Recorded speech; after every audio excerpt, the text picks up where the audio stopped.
இயேசு கிறிஸ்துவும் நானும். இன்றைய வேத வாக்கு சங்கீதம் 46:10.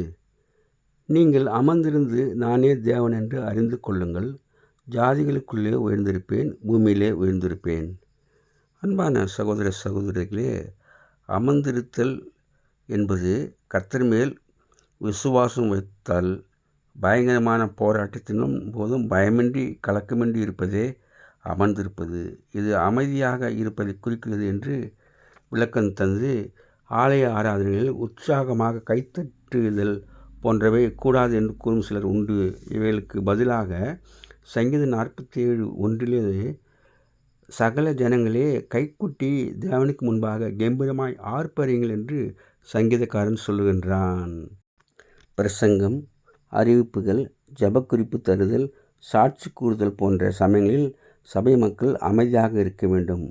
பாடல், துதித்தல் போன்ற சமயங்களில் கைக்குட்டி கம்பீரத்தோடு ஆர்ப்பரிக்க வேண்டும்.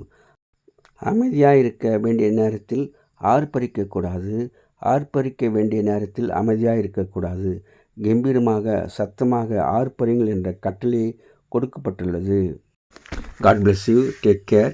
Be safe. Give heart to God, your hand to man. Please subscribe, like and share it. Thanks for watching.